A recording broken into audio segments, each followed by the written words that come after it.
Hello everyone, నమస్తే, అస్సలం వాలేకుమ్. Welcome back to Mohsin sold. ఈరోజు నేను మీకు స్ట్రాబెరీ మిల్క్ షేక్ ఎలా తయారు చేసుకోవాలో చూపించబోతున్నాను. అండ్ మీరు కూడా స్టెప్ బై స్టెప్ ఫాలో అయిపోండి. ఎంతో టేస్టీ అయినా మిల్క్ షేక్ మీరు కూడా టేస్ట్ చేయొచ్చు. ముందుగా వీటికి కావాల్సిన పదార్థాలు అయితే చూద్దాము.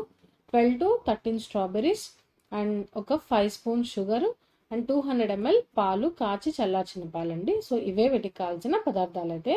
ఇప్పుడు మనం ఒక జార్ అయితే తీసుకుందాము. ఇప్పుడు ఈ స్ట్రాబెరీస్ అన్ని జార్లోకి అయితే వేసుకుందామండి. స్ట్రాబెరీస్ వేసిన తర్వాత ఇందులోకి ఒక 2 టేబుల్ స్పూన్ షుగర్ అనేది వేసుకుందాము. షుగర్ వేసుకొని స్ట్రాబెరీస్ బ్లెండ్ చేసుకోవడం వల్ల బాగా చక్కగా స్మూత్గా బ్లెండ్ అవుతాయి అన్నమాట. ఓకేనా? ఇప్పుడు బ్లెండ్ అయితే మీకు నేను చేసి అయితే చూపిస్తాను. చూసారా ఎంత బాగా స్మూత్ టెక్స్చర్ వచ్చినట్టుగా బ్లెండ్ అయింది కదా. ఇప్పుడు ఇందులోకి ఈ మిగిలిన షుగర్ కూడా అయితే వేసుకుందాము. షుగర్ వేసుకున్న తర్వాత మనం కాచి చల్లార్చి పెట్టుకున్న ముందుగానే ఆ 200 ml మిల్క్ కూడా వేసుకుందాము. గుర్తుపెట్టుకోండి, 13 స్ట్రాబెరీస్కి 200 ml మిల్క్ అయితే సరిపోతుంది. ఓకేనా? ఇప్పుడు ఇది కూడా మనము మిక్సీకి అయితే పట్టుకొని బ్లెండ్ చేసుకుందాము. చూసారా ఎంత చక్కగా అయితే మిల్క్ షేక్ అయితే మనకు తయారైందో. అండ్ ఇందులోకి మనం ఐస్ అయితే వేయట్లేదు అసలు. ఇలా సమ్మర్లో రోజుకొక డ్రింక్ ఇలా తయారు చేసుకొని తాగితే చాలా హెల్తీగా ఉంటుంది. అండ్ ఇందులో మనం ఐస్ యూస్ చేయట్లేదని చెప్పాను కదా. ముందుగానే మిల్క్ షేక్ తయారు చేసుకునే ముందే ఈ గ్లాసెస్ని అయితే ఫ్రీజర్లో పెట్టుకుందామండి. చిల్గా ఉంటాయి గ్లాసెస్.